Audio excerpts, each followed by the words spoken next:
February 19th, 1945, 0630 hours, Mount Suribachi, Iwo Jima. Lieutenant Toshio Nakamura's binoculars trembled slightly as he scanned the Pacific horizon through the observation slit of his reinforced concrete bunker, his breath fogging in the cool morning air despite the volcanic heat radiating from the black sand below. What he saw made his stomach tighten with dread that no amount of Bushido training could dispel. 700 warships stretched across the ocean like an iron carpet, their gray hulls merging with the dawn sky. The American Armada had arrived. Behind him, Private First Class Hideki Yamamoto checked the ammunition belts for their Type 92 heavy machine gun for the 7th time that morning. His hands moving with the mechanical precision born of 2 months trapped in this underground fortress. They had been told the Americans would come. General Tadamachi Kuribayashi had promised them that Iwo Jima would become the enemy's graveyard, that Japan's 11-mile network of tunnels and interconnected bunkers would swallow the invaders whole. But Nakamura had never imagined anything like the fleet now assembling offshore. "Sir," Yamamoto whispered, though the nearest American was still 1,000 yards away across the water. "How many ships?" Nakamura didn't answer immediately. He was counting the battleships. USS Idaho, USS Nevada, USS Tennessee, their massive 14-inch guns already trained on the island. Beyond them, the carriers, their decks packed with aircraft that would soon fill the sky, and in the distance, hundreds of transport ships carrying an invasion force that his intelligence briefings had estimated at 30,000 men. The real number, though neither Japanese nor American commanders knew it yet, was nearly 3 times that. "Enough," Nakamura finally replied, lowering his binoculars. "More than enough." The naval bombardment began at 0640 hours. The sound defied description. It wasn't the sharp crack of artillery or the whistle of falling bombs. It was a continuous, overwhelming roar that shook the volcanic rock itself, as if the earth was being torn apart at its foundations. Inside the bunker, the concrete walls transmitted vibrations that rattled teeth and made coherent thought nearly impossible. Dust rained from the ceiling. The single electric bulb hanging from its wire swung wildly, casting dancing shadows across faces drawn tight with fear. "Enough," Nakamura finally replied, lowering his binoculars. "More than enough." The naval bombardment began at 0640 hours. The sound defied description. It wasn't the sharp crack of artillery or the whistle of falling bombs. It was a continuous, overwhelming roar that shook the volcanic rock itself, as if the earth was being torn apart at its foundations. Inside the bunker, the concrete walls transmitted vibrations that rattled teeth and made coherent thought nearly impossible. Dust rained from the ceiling. The single electric bulb hanging from its wire swung wildly, casting dancing shadows across faces drawn tight with fear. The Americans fired 22,000 shells that day. Each battleship main gun round weighed as much as a small car and delivered explosive force equivalent to several tons of TNT. The island's black volcanic ash absorbed the blasts, creating geysers of debris that rose hundreds of feet before falling back to Earth in deadly rain.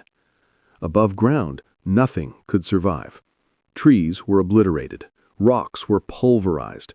The landscape transformed into an alien moonscape of craters overlapping craters. But beneath the surface, in the 11 miles of interconnected tunnels that represented 3 years of backbreaking labor by Japanese engineers, General Koyabayashi's forces waited in relative safety. The concrete bunkers, reinforced with steel scavenged from destroyed aircraft and ships, their roofs covered with 10 feet of volcanic rock and sandbags, absorbed punishment that would have demolished any surface fortification. This was the genius of Kuribayashi's defensive plan. The Americans could bombardment until their ammunition ran out, and they would kill almost nothing. At 09:02 hours, the naval guns fell silent. In the sudden quiet, more shocking than the noise that preceded it, Nakamura heard something that made his blood freeze: the sound of landing craft engines. Hundreds of them. He pressed his eye to the observation slit and saw what looked like a migration of mechanical insects crawling across the water toward the beach. LVT amphibious tractors, each carrying 20 Marines, their wakes creating white foam trails across the gray Pacific. "This is it," he said quietly. "Battle stations." His men moved to their positions with practiced efficiency. Yamamoto settled behind the Type 92 machine gun, its barrel protruding through a firing slit barely 6 inches wide, invisible from the beach. Sato and Private Ichiro Tanaka positioned themselves with their Arasaka rifles at secondary positions. The others checked grenades, fixed bayonets, and prepared for what every man knew would likely be their death. Not one expected to see another sunrise. The first Marines hit the beaches at 09:02 hours.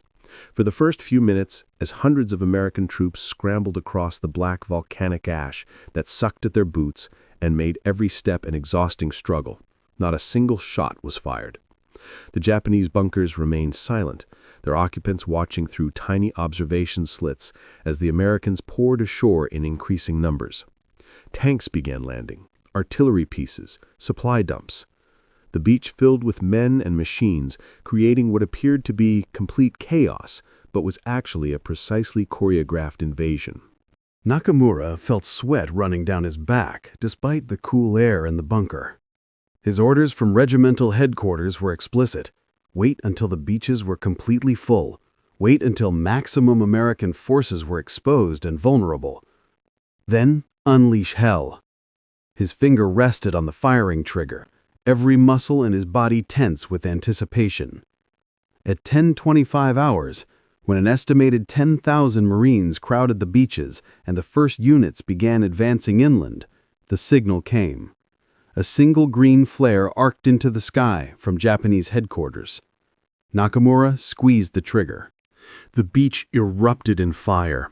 From concealed positions invisible to American observers, from bunkers that aerial reconnaissance had failed to identify, from gun emplacements that had survived 3 days of bombardment, Japanese defenders opened fire with every weapon they possessed.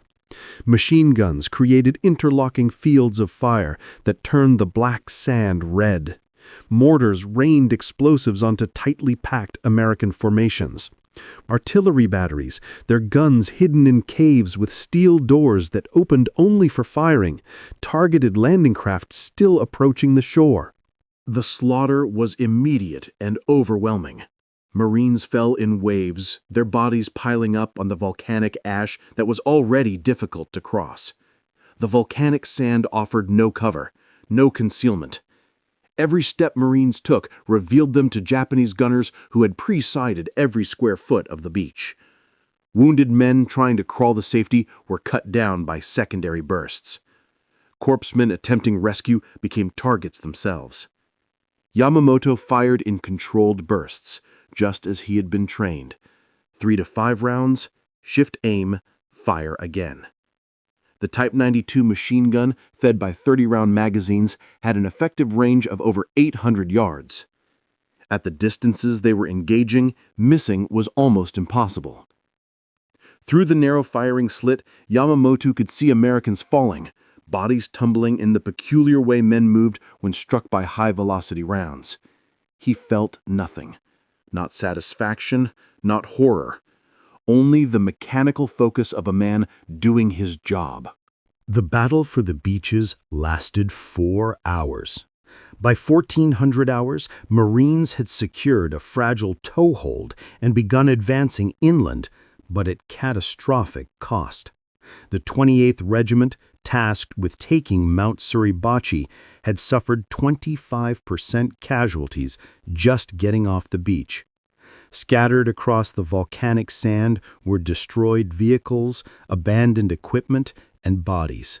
So many bodies that later waves of landing craft had to navigate through floating corpses to reach shore. But the Marines kept coming. That was what Nakamura found most disturbing. No matter how many fell, no matter how intense the defensive fire, they kept advancing.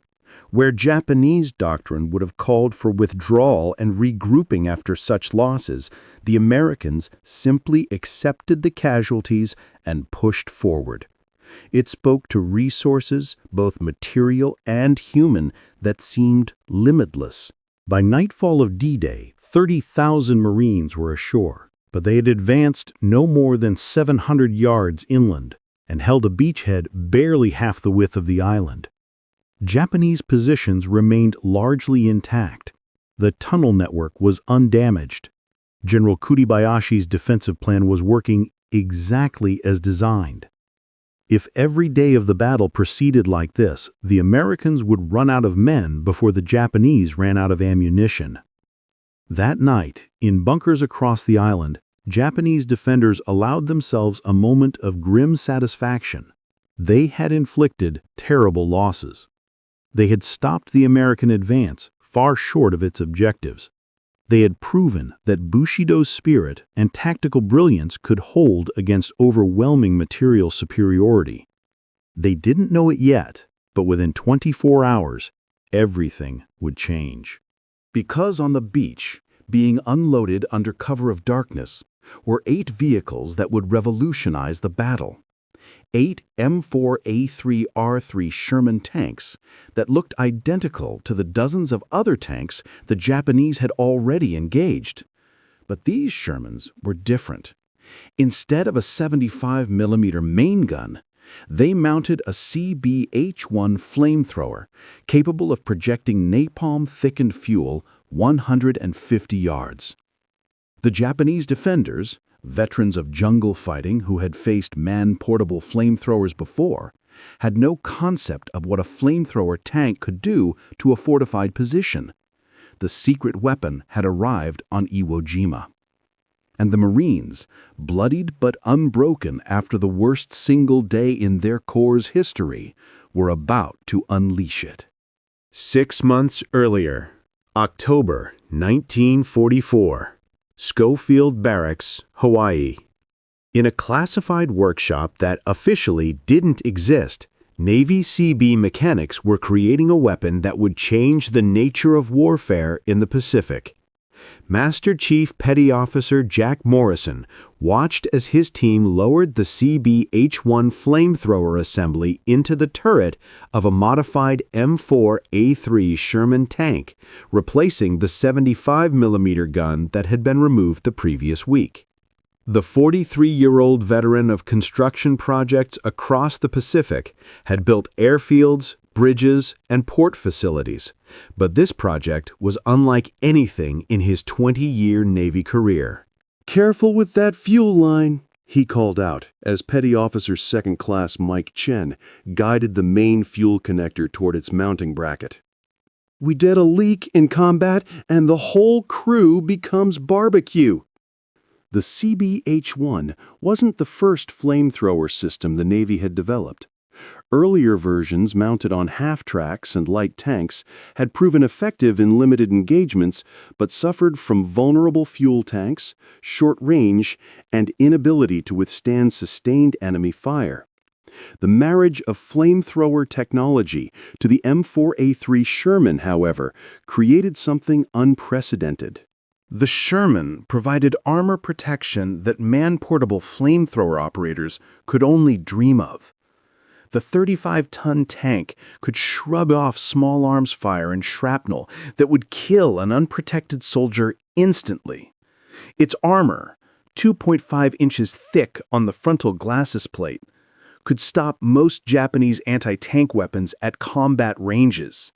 And its mobility allowed it to close with enemy positions at speeds impossible for infantry.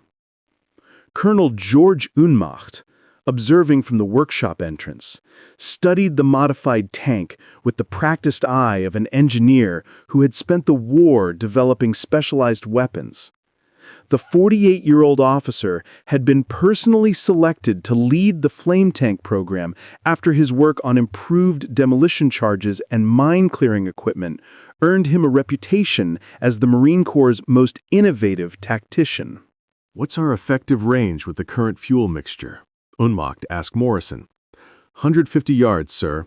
Maximum range with optimal pressure is 175, but accuracy degrades beyond 150. Morrison pulled a grease-stained notebook from his pocket and flipped through pages covered with calculations and diagrams. "We're using a napalm-thickened fuel mixture, 75% diesel, 25% aviation gasoline with aluminum soap thickener. Burns hotter than standard fuel oil, adheres to surfaces, and maintains flame coherence for the full distance." Unmacht nodded slowly, his mind already calculating tactical applications. 150 yards. That meant the tanks could engage Japanese bunkers from distances where enemy small arms fire would be relatively ineffective, yet close enough for precise targeting. The standard Japanese 7.7mm machine gun, deadly against infantry, would have difficulty penetrating Sherman armor even at point-blank range. Duration of fire. "Approximately 80 seconds of continuous flame," Morrison replied, "but doctrine calls for bursts of 4 to 6 seconds. That gives us roughly 12 to 15 effective bursts per load. Fuel capacity is 290 gallons for the flamethrower system, separate from the tank's engine fuel." 12 bursts. Unmacht did the math in his head. 12 bunkers per tank per load. If we can achieve that ratio in combat conditions. "Sir, the tests we've run suggest tests against mock fortifications aren't combat," Unmacht interrupted, though his tone wasn't harsh. "The Japanese aren't going to cooperate by sitting still while we line up perfect shots. They'll be firing back. And these tanks, Colonel, they're going to draw every anti-tank gun on the island the moment they reveal what they can do." Morrison couldn't argue with that assessment. Every man working on the project understood they were creating both a revolutionary weapon and a priority target. The question was whether the tanks would survive long enough to make a difference. The development of the flamethrower tank had begun in March 1944, following the costly battles for Tarawa and Kwajalein, where Marines discovered that conventional weapons were largely ineffective against Japanese defensive positions. Concrete bunkers, reinforced with steel and covered with sand, could absorb direct hits from battleship shells and emerge functional. Naval bombardment that pulverized the landscape left underground fortifications intact. Even close-range assaults with satchel charges and pole explosives suffered prohibitive casualties as Japanese defenders cut down Marines before they could reach their targets. Man-portable flamethrowers, the M2-2 model, weighing 70 pounds and carried by specially trained operators, had proven effective when they could reach bunker apertures. The problem was getting there. Flamethrower operators became instant priority targets, identified by their distinctive equipment and marked for immediate elimination by Japanese defenders who understood the threat they posed. The casualty rates told a grim story. In some Marine battalions on Iwo Jima, flamethrower operators would suffer 92% casualties, the highest rate of any specialized troops. Of 335 flamethrower operators deployed on Iwo Jima, only 18 would survive the battle unscathed. Those numbers were unsustainable. The Marines needed a delivery system that protected the operator while maximizing the weapon's effectiveness. Colonel Unmacht's solution was elegant in its simplicity. Take the most survivable vehicle in the Marine arsenal, the M4A3 Sherman tank, and mount the most effective bunker-clearing weapon, the flamethrower, creating a platform that could close with enemy fortifications and destroy them while providing crew protection. The engineering challenges were substantial.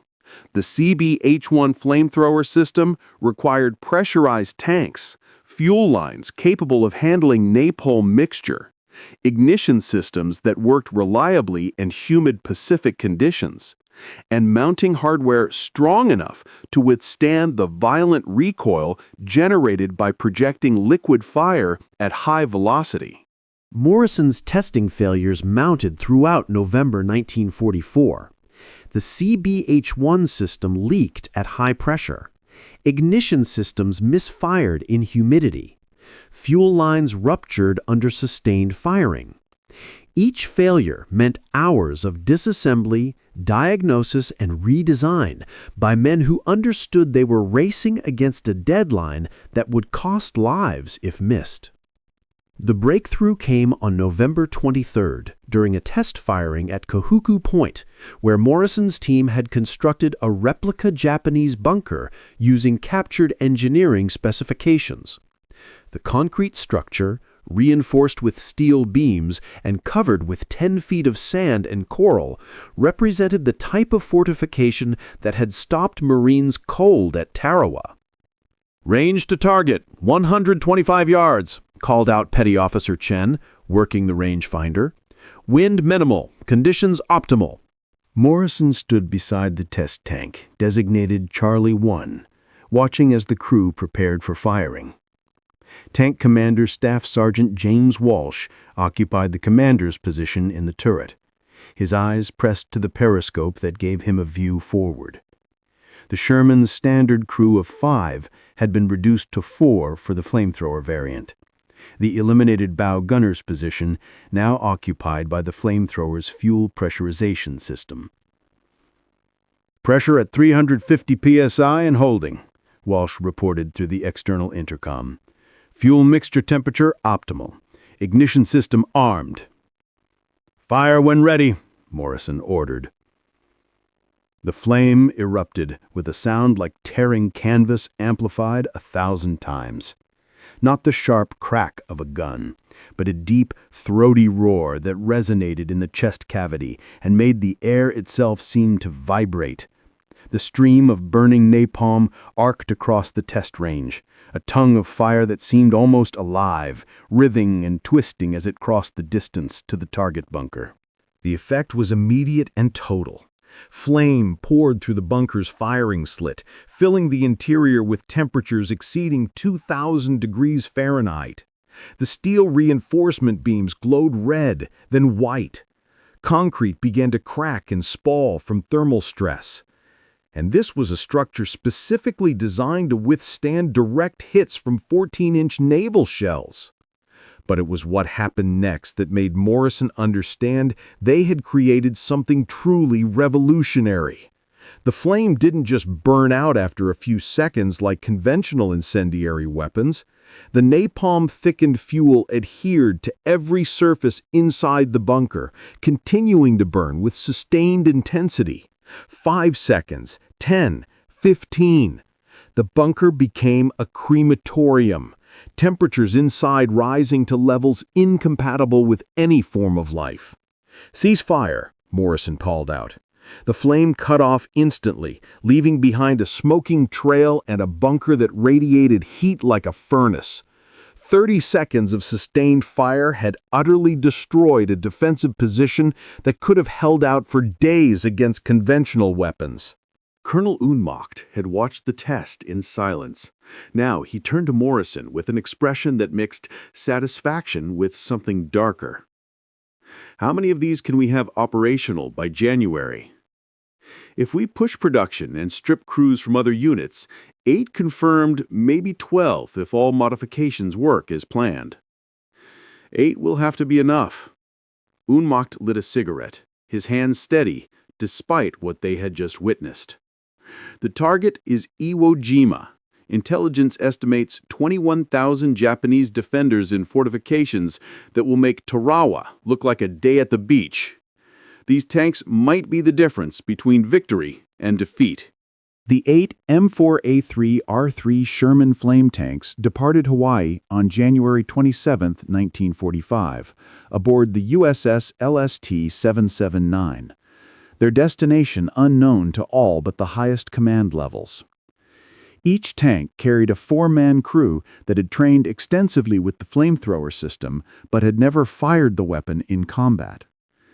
Tank commanders included Staff Sergeant James Walsh, Sergeant William Patterson, Sergeant Robert Mackenzie, and Sergeant Thomas Ahern, all veterans of armored operations in the Marshall Islands and Marianas campaigns. The lead tank, designated 431, became Walsh's command. At 24 years old, the Cleveland native had enlisted in the Marines straight out of high school in 1939, before Pearl Harbor transformed the Corps from a small professional force into a massive citizen army. His mechanical aptitude and leadership had earned him command of the 1st Combat Flame Tank, a responsibility that weighed heavily on his mind during the 3-week voyage to Iwo Jima.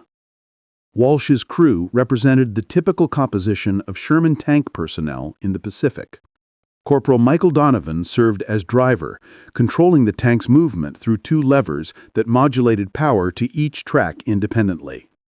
Born in Detroit in 1923, Donovan had worked at the Chrysler Tank Arsenal before enlisting, giving him intimate knowledge of the M4A3's drivetrain and suspension system. Private First Class Anthony Romano occupied the loader's position, responsible for managing ammunition and assisting the commander with target identification. The 21-year-old from Pittsburgh had joined the Marines in 1943 after 2 of his brothers were killed at Guadalcanal. His physical strength, essential for handling 75mm shells in standard Shermans, translated well to managing the flamethrower system's fuel connections and pressure controls. Gunner Corporal James Chen completed the crew. The son of Chinese immigrants in San Francisco, Chen had grown up working in his father's machine shop, developing skills that made him the battalion's most accurate gunner.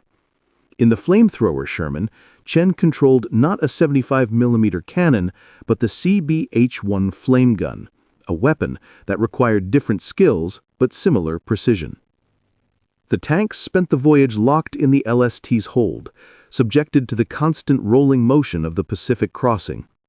The crews performed daily maintenance in cramped conditions, checking fuel lines for corrosion, testing ignition systems for moisture damage, and rehearsing emergency procedures for mechanical failures.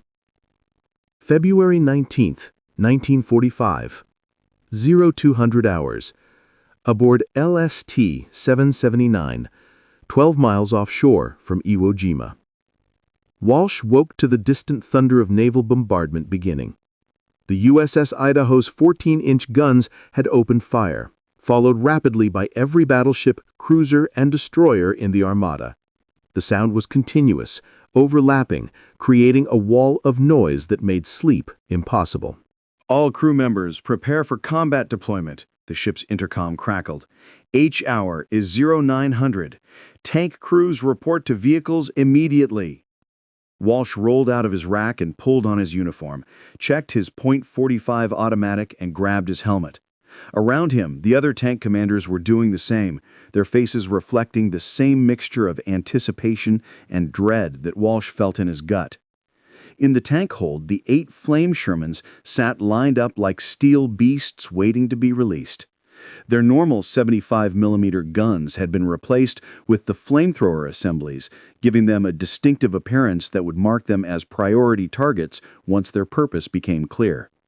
Walsh climbed onto 431's hull and dropped through the commander's hatch, landing in the familiar confines of the turret.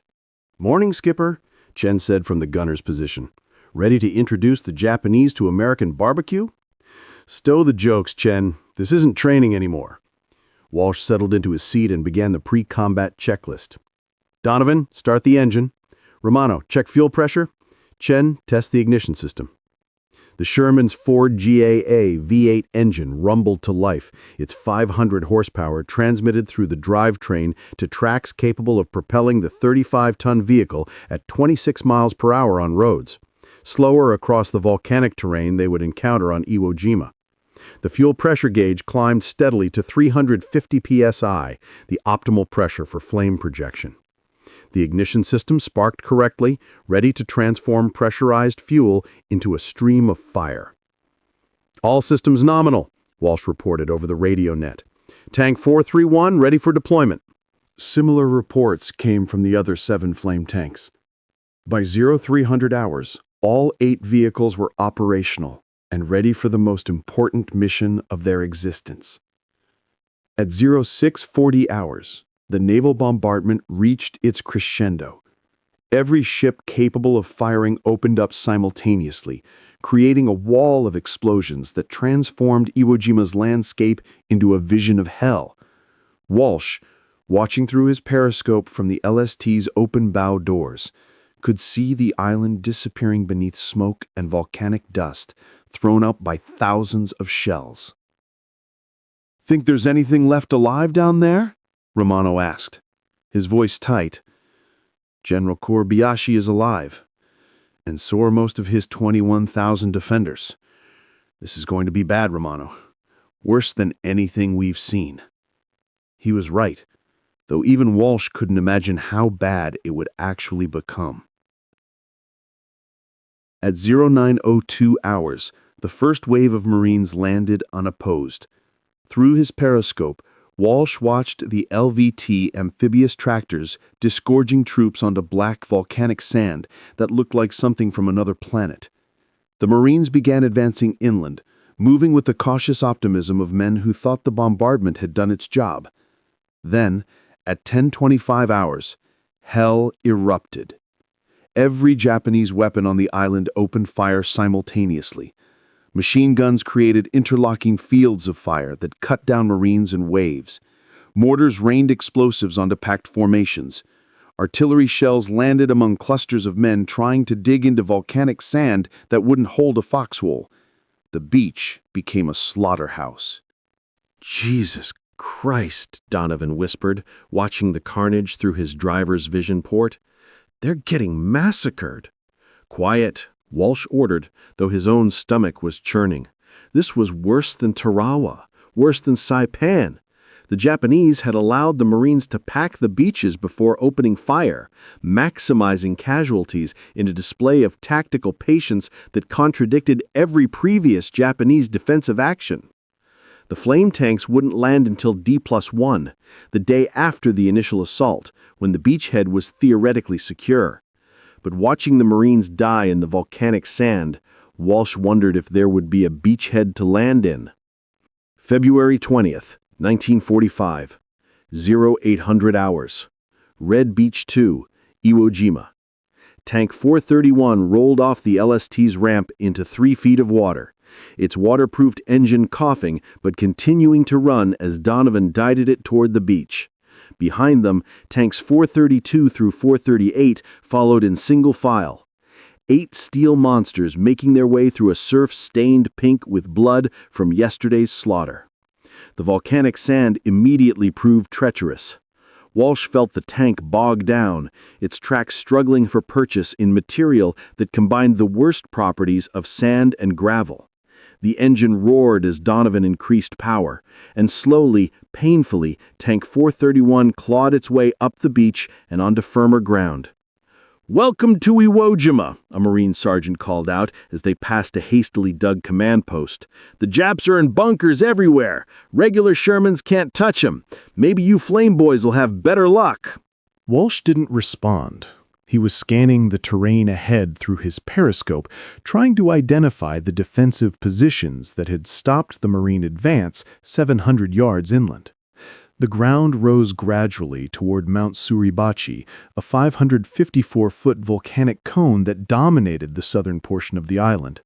Every fold in the terrain, every rocky outcrop potentially concealed a Japanese bunker or pillbox. "Movement, 11 o'clock, 300 yards, Chen reported suddenly. "Looks like a bunker entrance."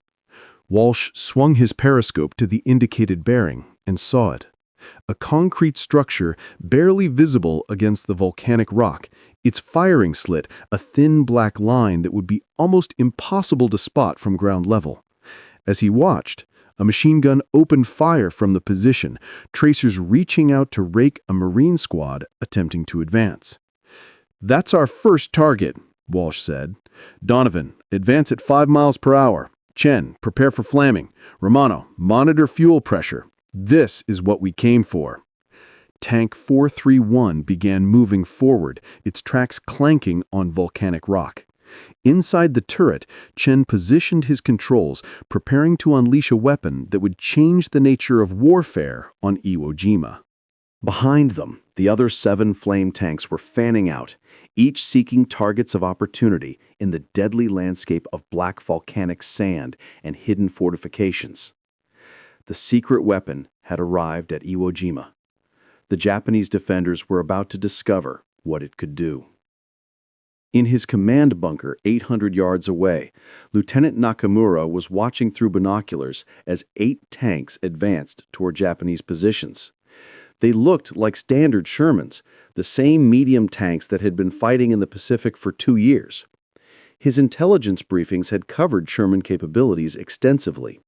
75mm main gun, effective against pillboxes at close range.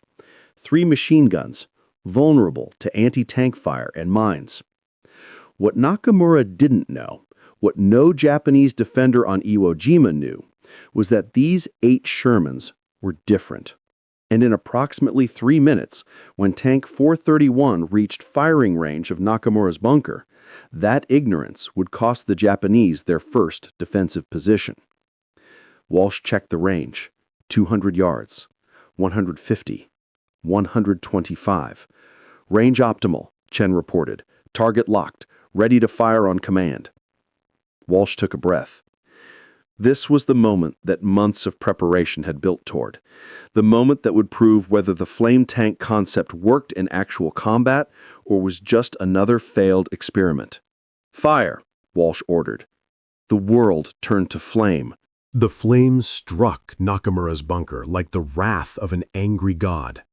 Through his observation slit, he had 1 second to register the Sherman tank's turret rotating toward his position before the world transformed into fire. The stream of burning napalm traveled at 150 yards per second, crossing the distance between Tank 431 and the bunker entrance in less than a second. The flame was not orange like normal fire, but white hot, with an intensity that came from temperatures exceeding 2,000 degrees Fahrenheit. The napalm mixture, thickened with aluminum soap to maintain coherence over distance, didn't just burn on contact, it adhered to every surface it touched, continuing to burn with sustained fury. Nakamura threw himself backward from the observation slit as flame poured through the narrow opening. The concrete walls, designed to withstand direct hits from naval shells, meant nothing against this weapon. Fire filled the bunker's interior, consuming oxygen faster than men could breathe. The temperature rose so rapidly that steel beams supporting the ceiling began to glow red. Private Yamamoto, still at his machine gun position, screamed once before the flame reached him. His uniform ignited instantly. The ammunition belts feeding his Type 92 machine gun cooked off in a chain of explosions that added shrapnel to the inferno. Corporal Sato, reciting his Buddhist sutras just moments before, died without time for a final prayer. Nakamura's survival instinct took over. The bunker had a secondary exit, a tunnel leading back into the mountain's interior that connected to the larger defensive network. He scrambled toward it on hands and knees, the air so hot it seared his lungs with each breath. Behind him, the bunker had become a crematorium. The temperature inside reached levels where human tissue simply vaporized. He made it into the tunnel and kept crawling, driven by animal terror. The tunnel floor burned his hands. His uniform smoked from residual heat. But he was alive, and the 7 other men in his section were dead, killed in less than 30 seconds by a weapon he hadn't known existed. 400 yards away, inside Tank 431, Walsh watched through his periscope as flame poured into the Japanese bunker.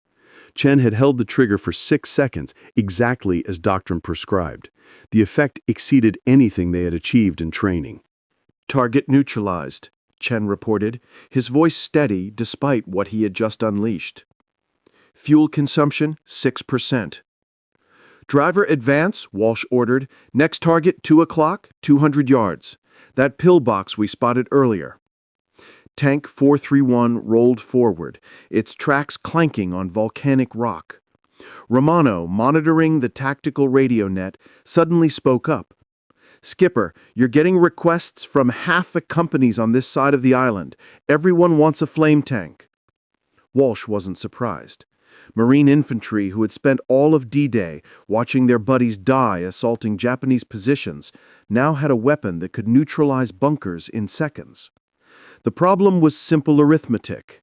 8 flame tanks, hundreds of bunkers. The tanks would have to be used where they could make the maximum impact. "Tell them we're working down the line. They'll get their turn." For the next 3 hours, Tank 431 and its 7 companions worked methodically along the beachhead perimeter, destroying Japanese defensive positions that had stopped the Marine advance cold.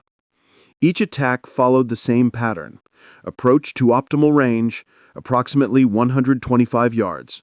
Target the bunker entrance or firing slit. Release a 4 to 6 second burst of flame. Watch as the position transformed into a crematorium. The Japanese defenders, veterans of jungle fighting across the Pacific, had faced man-portable flamethrowers before. Those weapons were dangerous but vulnerable.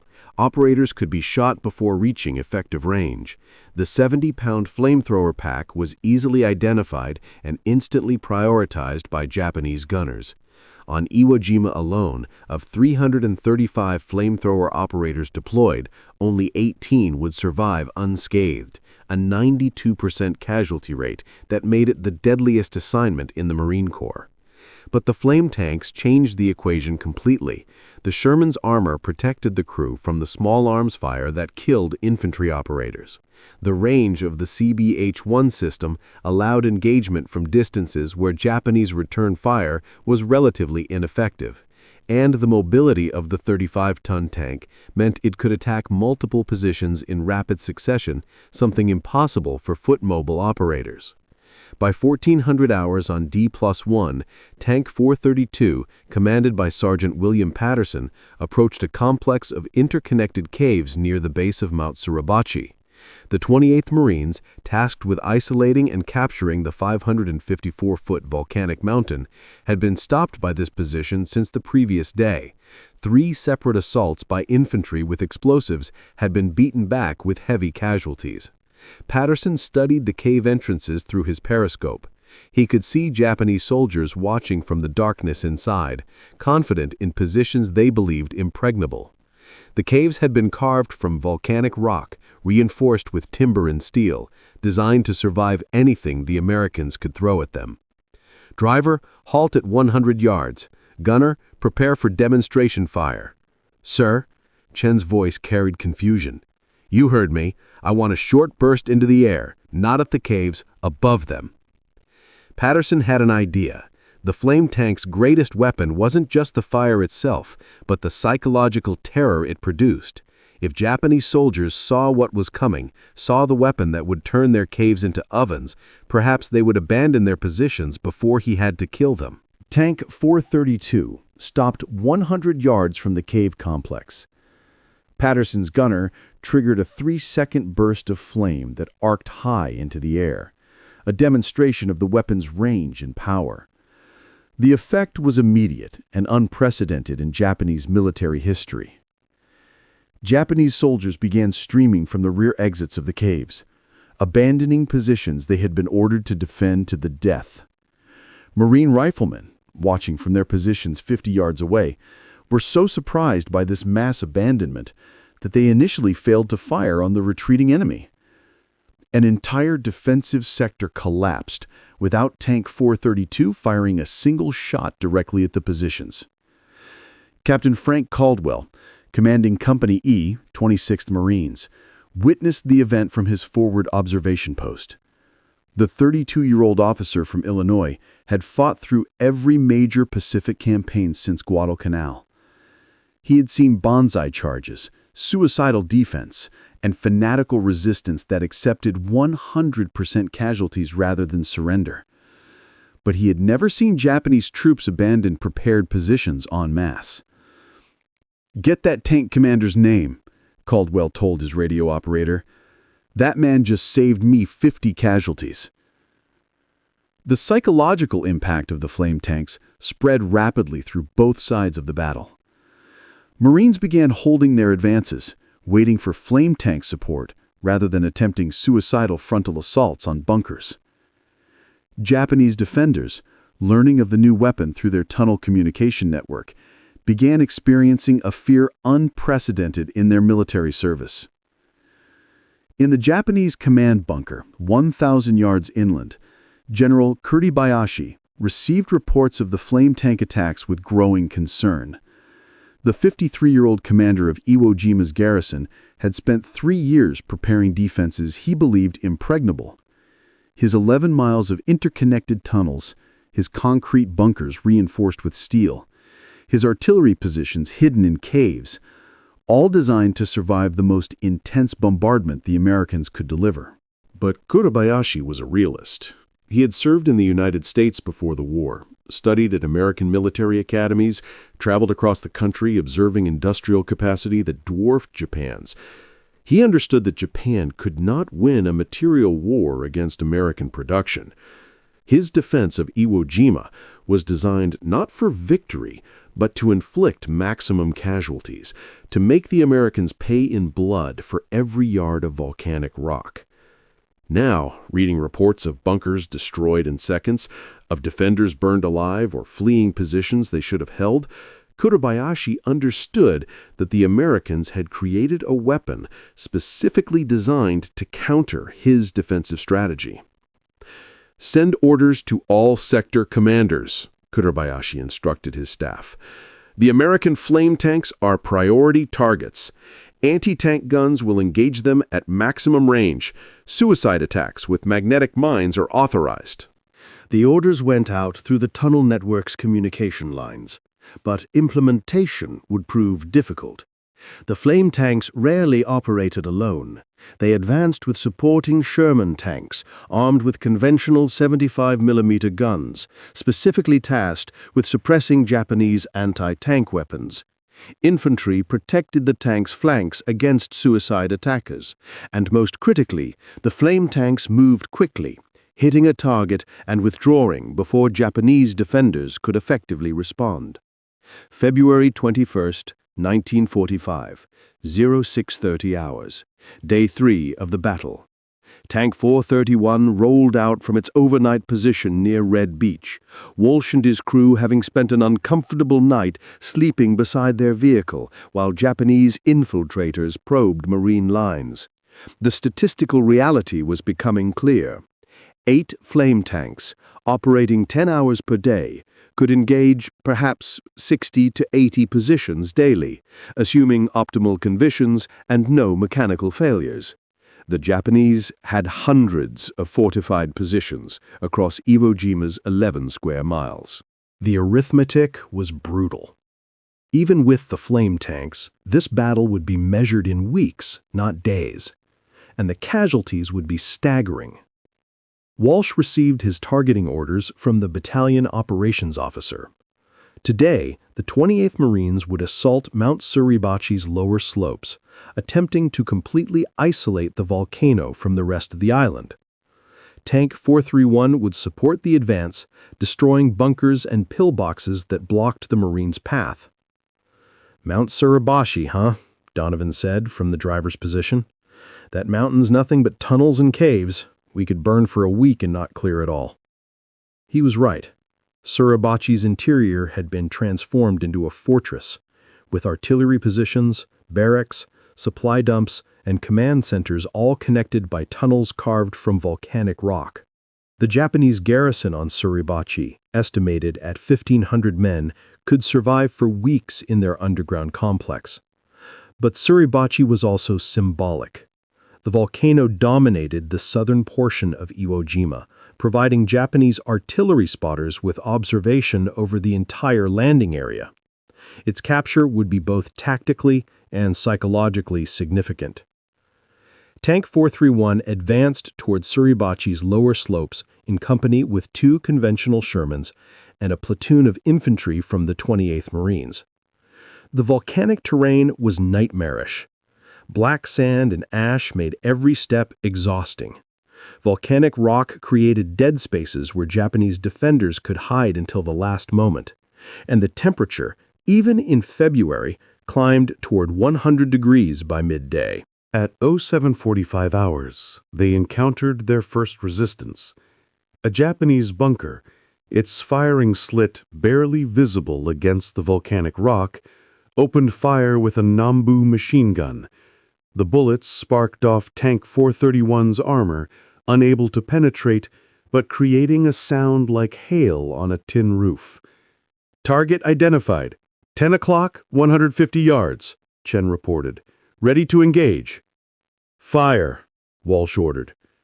The flame reached out, a white-hot stream that poured through the bunker's firing slit.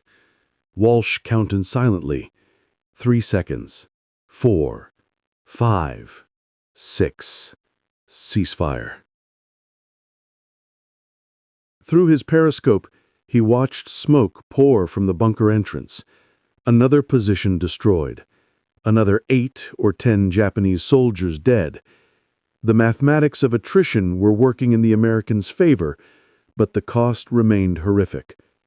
For every bunker destroyed, Marines were still dying to machine gun fire, mortar rounds, and artillery shells from positions the flame tanks hadn't reached yet.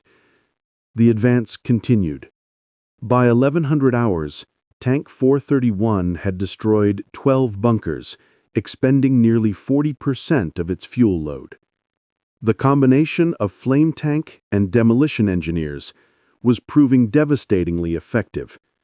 The flamethrower would neutralize a position's defenders, then Marine engineers would rush forward with satchel charges to permanently destroy the fortification, ensuring Japanese troops couldn't reoccupy it through the tunnel network. It was Tank 433, commanded by Sergeant Robert Mackenzie, that encountered the Japanese countermeasure. Advancing toward a bunker complex on Suribachi's eastern slope, Mackenzie's tank came under concentrated fire from 3 concealed anti-tank positions simultaneously. The first round struck Tank 433's left track, severing it and immobilizing the vehicle. The second round, fired from a 47mm Type 1 anti-tank gun, punched through the Sherman's side armor at the turret ring, the weakest point in the tank's protection. Shrapnel wounded Mackenzie and killed his loader instantly. But Mackenzie, bleeding from wounds to his shoulder and face, continued directing his gunner to fire the flamethrower while stationary. The flame created a curtain of smoke and fire that obscured the following tanks and suppressed the Japanese anti-tank positions long enough for the other Shermans to maneuver. Tank 431 pushed through the smoke, Romano feeding ammunition to the bow machine gun while Chen prepared the flamethrower for engagement. At 60 yards from the main Japanese bunker, Chen triggered the flame system. This time, the Japanese had adapted. Steel plates covered the bunker apertures, designed to be closed between machine gun bursts. The flame splashed harmlessly against sealed steel. "It's not working," Chen shouted. "The flame isn't penetrating." Walsh's mind raced. The steel plates would be thick enough to resist initial flame contact, but steel conducted heat. If they could maintain fire long enough, the plates would heat to the point where they warped or created gaps. "Maintain fire," Walsh ordered. "Continuous burn 45 seconds. "Sir, that's 3 times doctrine," Romano protested. "We'll drain the tanks." "Do it!" Chen held the trigger down. The flame poured out continuously, far longer than any previous engagement. Through his periscope, Walsh watched the steel plates begin to glow, first red, then cherry, then almost white. The metal warped under thermal stress, creating gaps at the edges. The napalm mixture found the gaps and poured through. The bunker's interior erupted in flame. Japanese soldiers, trapped inside a reinforced concrete box that had become a crematorium, had no escape. The screaming could be heard even over the battle's continuous roar. Walsh felt his stomach turn. He had killed men before, in previous campaigns, but always at distance where death was abstract. This was intimate. This was horror of a kind that would haunt dreams for years to come. "Cease fire," he ordered quietly. "Target destroyed." Behind them, Marines were already advancing past the destroyed position, taking advantage of the opening the tanks had created. The battle continued with mechanical efficiency, each destroyed bunker bringing them one step closer to Suribachi's summit. By nightfall, on D+2, the 28th Marines had advanced to within 200 yards of Suribachi's base, having paid for every yard with blood. The 8 flame tanks had destroyed an estimated 75 defensive positions in 2 days of combat, but there were hundreds more across the island. Nakamura, having escaped the destruction of his bunker, reported to a secondary command post in Suribachi's tunnel network. His commander, Lieutenant Colonel Kanehiko Atsuchi, listened to his description of the American flame tanks with grim attention. "These weapons change everything," Atsuchi said. "Our bunkers are death traps now. The Americans have found the counter to General Kuribayashi's defensive strategy." "What are your orders, sir?" Atsuchi was silent for a long moment. Through the tunnel walls, they could hear the muffled crump of explosions as American artillery continued to pound Suribachi's exterior. The temperature in the tunnel, heated by volcanic fissures and the press of bodies, hovered around 120 degrees. "We continue to fight," Atsuchi finally replied, "but we adjust tactics. No more static defense. When the flame tanks come, our men will withdraw through the tunnels, then counterattack after the tanks pass. We make them hunt us through every tunnel and cave on this island." It was a sound tactical decision, but it only delayed the inevitable. The flame tanks had broken the back of Japan's defensive strategy. What remained was a brutal, grinding campaign that would last 5 more weeks and cost thousands of lives on both sides. But the outcome was no longer in doubt. The secret weapon had worked. The Marines would take Iwo Jima. February 23, 1945, 0800 hours, day 5 of the battle. Walsh woke to the sound of distant artillery fire and the acrid smell of sulfur that permeated every inch of Iwo Jima. Tank 431 sat in a makeshift maintenance area near Red Beach, surrounded by the 7 other flame tanks in various states of repair. The past 4 days had been brutal on both men and machines. Each Sherman had fired its flamethrower dozens of times, destroying more than 100 Japanese defensive positions collectively. But the constant operations took their toll. Fuel pumps required maintenance. Ignition systems needed cleaning.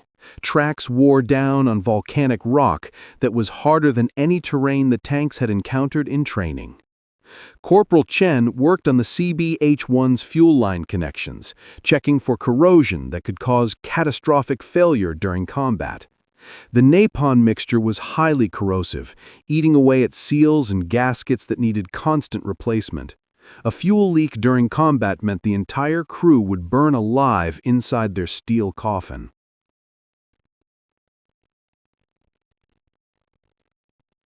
"Good enough," Chen replied, accepting the coffee gratefully. "The main fuel pump is showing wear, but it should last another few days.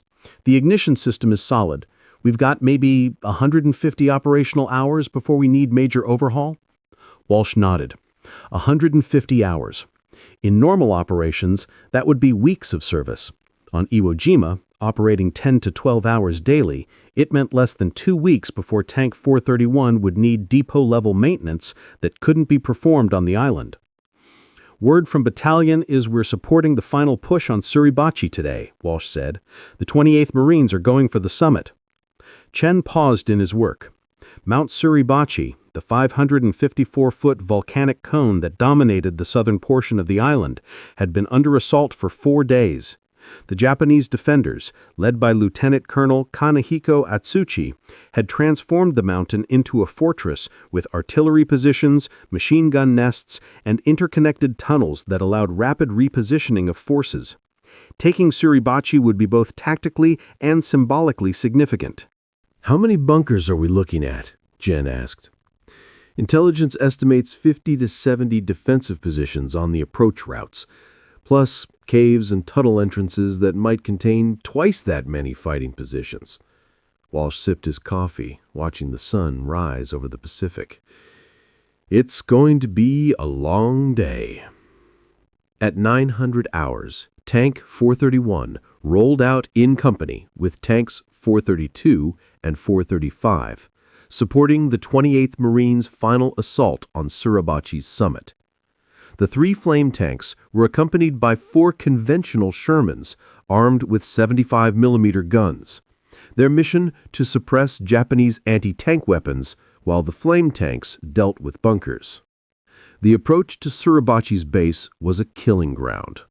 Open terrain swept by machine gun fire from concealed positions. Artillery and mortar rounds fell continuously, creating a landscape of overlapping craters that made vehicle movement treacherous. Marine infantry advanced in small groups, dashing from crater to crater while the tanks provided covering fire. Tank 431 encountered its first target at 9:45 hours. A concrete bunker built into Suribachi's lower slope, its firing slit barely visible against the volcanic rock. The bunker's Nambu machine gun had stopped 2 previous Marine assaults, killing 14 men and wounding 37 more over the past 3 days. Range 130 yards, Chen reported. Slight upward angle, wind negligible. Fire when ready, Walsh ordered. The flame arced upward, compensating for the bunker's elevated position. The napalm stream poured through the firing slit with precision born of 5 days of combat experience. Walsh counted off 6 seconds before ordering ceasefire. Through his periscope, he watched Marines advance past the destroyed position, moving 50 yards closer to Suribachi's base. The combination of flame tank and infantry was working with mechanical efficiency now.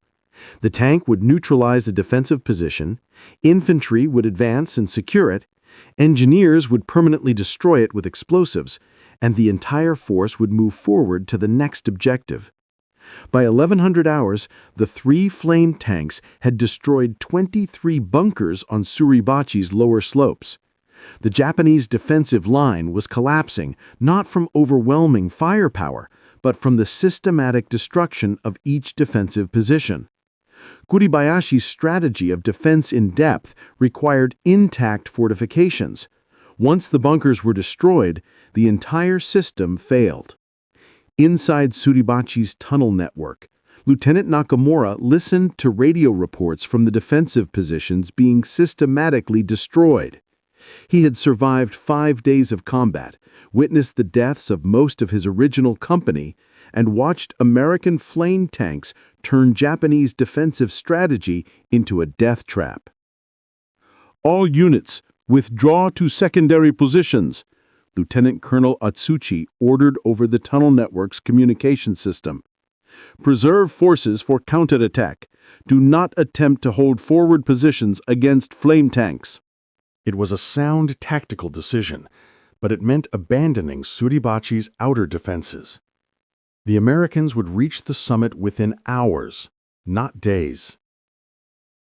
At 13:15 hours, a 40-man patrol from Easy Company, 2nd Battalion, 28th Marines, led by 1st Lieutenant Harold Schreier, began climbing Suribachi's final approach. The Japanese defenders, following Atsuichi's orders, had withdrawn into Suribachi's interior tunnel network. Resistance was sporadic, consisting of small arms fire from cave entrances, rather than the coordinated defense that had characterized the previous 4 days. Walsh watched through his periscope as Schreier's patrol climbed towards Suribachi's crater rim, expecting at any moment to see Japanese defenders emerge from caves and tunnels to contest the summit. But the counterattack never came. At 10:20 hours on February 23, 1945, the American flag rose over Mount Suribachi. The reaction was immediate and overwhelming. Marines on the beaches below cheered. Ship horns blasted from the vessels offshore. Even battle-hardened veterans who had witnessed years of Pacific combat felt their throats tighten with emotion at the sight of the flag flying over the mountain that had cost so much blood to capture. Inside Tank 431, Romano watched the flag raising through his vision port and felt tears running down his face. "We did it," he whispered. "We actually did it." Walsh said nothing. He was thinking about the cost. The 28th Marines had suffered 895 casualties capturing Suribachi, nearly 30% of the regiment's strength. 60 Marines had died on the approaches to the summit alone. And Suribachi was just the southern tip of Iwo Jima. The main Japanese defensive lines lay to the north, where the terrain was even more difficult and the fortifications even stronger. At 14:30 hours, a second, larger flag was raised on Suribachi's summit, replacing the first flag that had been deemed too small to be seen clearly from the beaches. Associated Press photographer Joe Rosenthal captured the second flag raising in what would become the most famous photograph of World War II. But Walsh and his crew weren't watching the flag raising. They were already moving north, toward the main Japanese defensive lines that would make Suribachi's capture look easy by comparison. February 24th, 1945, day 6 of the battle. The focus shifted from Suribachi to the northern sector of Iwo Jima, where General Kuribayashi had concentrated his main defensive forces. The terrain here was dramatically different from Suribachi's volcanic slopes. Deep ravines cut through the landscape. Rocky outcrops provided natural fortifications, and the ground rose gradually toward the Motoyama Plateau, where 3 airfields represented the strategic objective that had made Iwo Jima worth attacking in the first place. Kuribayashi's defensive genius became fully apparent in the northern sector. 2 main defensive lines, each consisting of mutually supporting positions in depth, extended across the island from northwest to southeast. The first line ran from the cliffs across Motoyama Airfield No. 2 to Minami Village. The second line stretched from Kitano Point across the uncompleted Airfield No. 3 to the eastern shore. Each defensive line was dotted with pillboxes, bunkers, and blockhouses. Immobilized Type 97 Chiha tanks, their mobility destroyed but their guns still functional, were dug in and camouflaged, creating improvised bunkers that could engage American tanks at ranges exceeding 1,000 yards. And the entire defensive complex was connected by tunnels that allowed Japanese forces to shift positions, evacuate threatened areas, and counterattack from unexpected directions. Tank 431 received orders to support the 5th Marine Division's assault on the 1st defensive line near Airfield No. 2. The objective was a complex of bunkers and pillboxes that commanded the open ground approaching the airfield. Previous assaults by Marine infantry had been stopped cold, with casualties exceeding 40% in some companies. At 0000 hours, Walsh led Tank 431 toward the Japanese defensive line, advancing slowly through terrain that made vehicle movement a tactical nightmare. Deep ravines forced the tanks to follow narrow paths where ambush was likely. Rocky outcrops provided concealment for Japanese anti-tank teams armed with magnetic mines and satchel charges. "Contact! 2 o'clock, 200 yards, Chen suddenly shouted. "Looks like a bunker complex, multiple positions, mutually supporting fields of fire." Walsh swung his periscope toward the indicated bearing and saw what Chen had identified. Not a single bunker, but a cluster of 5 interconnected positions, their firing slits positioned to create interlocking fire that would cut down any infantry attempting a frontal assault. This was the type of defensive position that Kuribayashi had perfected, the kind that had stopped previous Marine attacks with horrific casualties. "Walsh, advance to 150 yards, then halt," Walsh ordered. "Chen, prepared to engage primary target the center bunker. Romano, Watch for secondary positions. They're going to have supporting fire from positions we haven't identified yet. Tank 431 rolled forward, its engine roaring as Donovan navigated around volcanic outcrops and shell craters. At 150 yards, the tank halted, its flamethrower aimed at the central bunker of the complex. Fire, Walsh ordered. The flame reached out, a white-hot stream that poured into the bunker's firing slit. But before Chen could cease fire, machine gun tracers from a concealed position to the left began sparking off Tank 431's armor. The Japanese had adapted their tactics, positioning secondary bunkers to engage flame tanks while they were committed to attacking primary positions. Secondary contact, 9 o'clock, Romano called out. Machine gun, approximately 175 yards. Tank 432, engage secondary position, 9 o'clock, 175 yards, Walsh transmitted to Sergeant Patterson's tank, which was advancing 50 yards behind and to the left. Patterson's tank immediately rotated its turret and engaged the secondary bunker with flame, suppressing the machine gun fire that had been targeting Tank 431. The coordination between flame tanks, refined over 6 days of combat, was allowing them to overcome the mutually supporting defensive positions that had been designed to defeat individual attackers. Over the next 3 hours, Tanks 431 and 432, working in coordination with conventional Shermans and Marine infantry, systematically destroyed the bunker complex defending the approach to Airfield No. 2. The cost was significant. Tank 432 took an anti-tank round that wounded Patterson and damaged the tank's transmission, requiring it to be towed back to the beach for repairs. Marine infantry casualties exceeded 30 killed and 70 wounded, but by 1200 hours, the defensive position that it held for 4 days had been eliminated. The pattern would repeat itself dozens of times over the coming weeks. The flame tanks would identify Japanese positions, coordinate attacks to neutralize mutually supporting fields of fire, and systematically destroy the defensive network that Kuribayashi had spent 3 years constructing. Each destroyed position brought the Americans one step closer to complete control of Iwo Jima. But each attack cost casualties that mounted steadily toward levels unprecedented in Marine Corps history. By nightfall on February 24th, the 5th Marine Division had advanced 500 yards beyond Suribachi, capturing the southern portion of Airfield No. 2. The cost for 1 day's advance was 395 casualties, including 87 killed. At this rate, the entire Marine force would be combat ineffective within 3 weeks.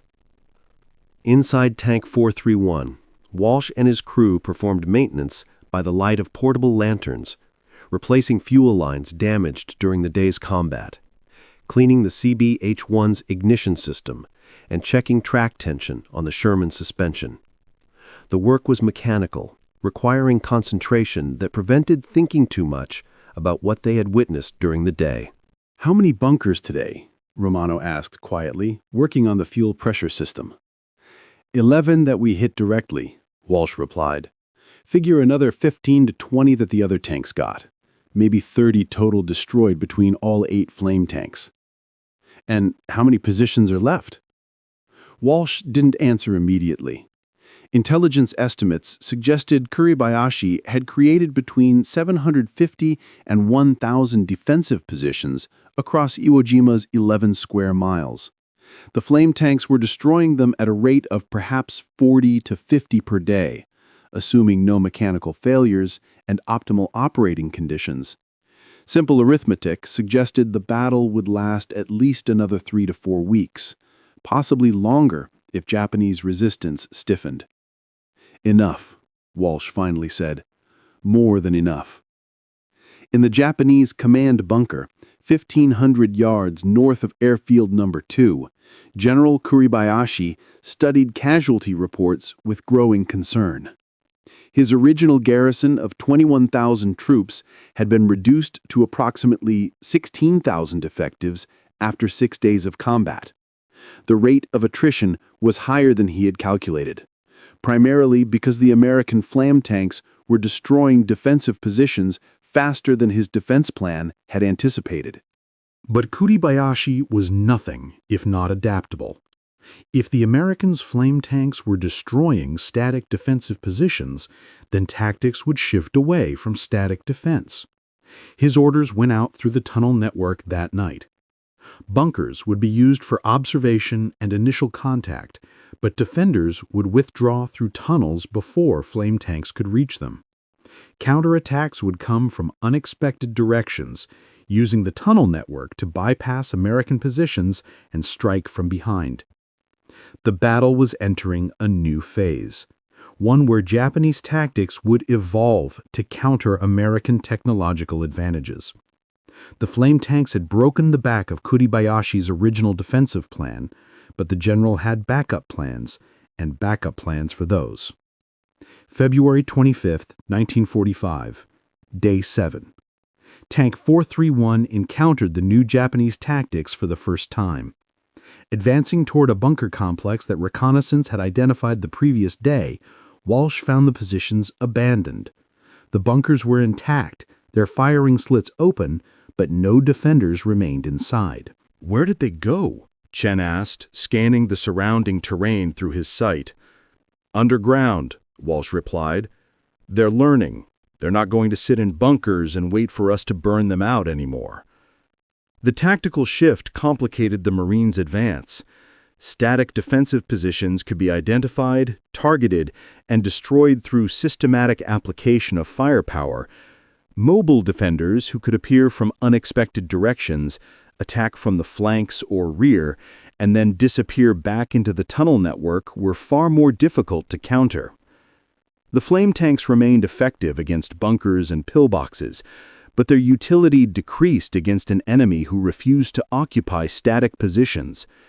What had been a revolutionary weapon during the first 6 days of combat became just another tool in the Marines' arsenal, effective in specific situations, but not the battle winner it had initially appeared to be. Still, the damage had been done. Kuribayashi's original defensive plan, 3 years in the making, had been shattered in less than a week. The general could adapt tactics, but he couldn't replace the hundreds of bunkers and pillboxes that had been destroyed. Each destroyed position meant fewer places his dwindling garrison could defend effectively. The battle would grind on for another month, a brutal campaign of attrition where every yard of volcanic rock was contested and paid for in blood. But the outcome, uncertain during the first days when Japanese defenses seemed impregnable, was no longer in doubt. The flame tanks had broken the Japanese defensive system. What remained was the grim arithmetic of finishing the job. Walsh and Tank 431 would fight for another 23 days on Iwo Jima, destroying an estimated 127 Japanese defensive positions before the island was declared secure on March 26, 1945. Of the 8 original flame tanks, 3 would be destroyed by Japanese anti-tank fire, 2 would suffer mechanical failures requiring evacuation, and 3, including Tank 431, would remain operational through the battle's conclusion. The cost in human terms was staggering. Of the 70,000 Marines who landed on Iwo Jima, 6,821 would die, and 19,217 would be wounded. Casualty rates approaching 40% that shocked even veterans of previous Pacific campaigns.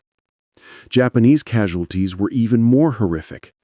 Of the 21,000 defenders, fewer than 1,000 would survive to surrender. The rest died in their bunkers, caves, and tunnels, fighting to the last, as Bushido demanded. But the flame tanks had worked. The CB H-1 flamethrower system, mounted on the M4A3 Sherman chassis, had proven capable of destroying fortified positions that conventional weapons couldn't touch. The psychological impact on Japanese defenders had been immediate and devastating.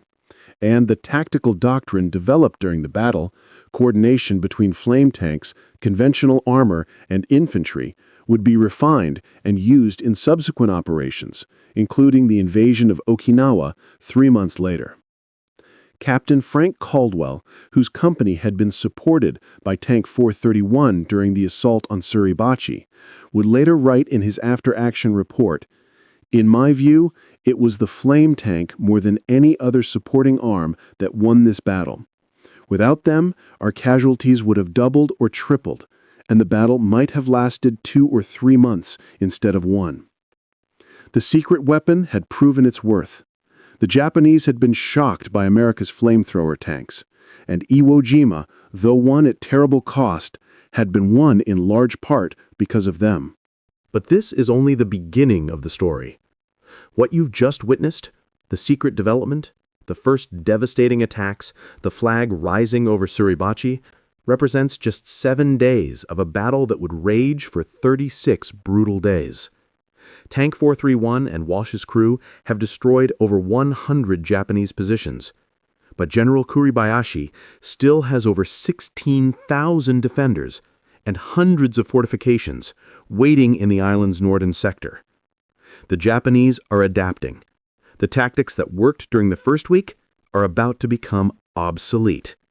And the most horrific fighting, the kind that will produce casualty rates unprecedented in Marine Corps history, is still to come. The full story of America's flamethrower tanks at Iwo Jima doesn't end here. It gets more intense, more desperate, and more shocking. If you want to see Part 2 and witness how this battle concludes, hit that subscribe button and turn on notifications right now. Part 2 drops next week, and trust me, you don't want to miss what happens when 16,000 Japanese defenders make their final stand against the flame tanks that shattered their defensive strategy.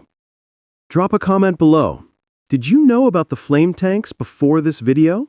What shocked you most about their impact on Iwo Jima? Like this video if you want more deep dive military history content that goes beyond the textbooks and shows you the real story of how battles were actually fought and won. Part 2 is coming.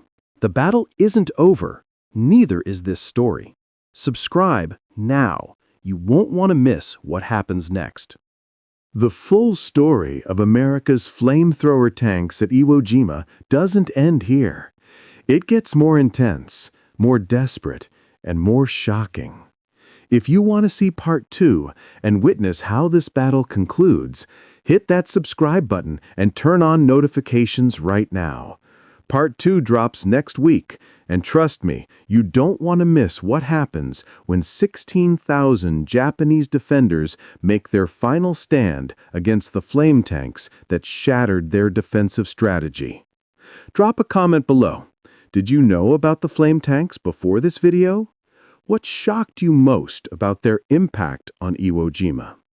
Like this video if you want more deep dive military history content that goes beyond the textbooks and shows you the real story of how battles were actually fought and won. Part 2 is coming. The battle isn't over. Neither is this story. Subscribe now. You won't want to miss what happens next.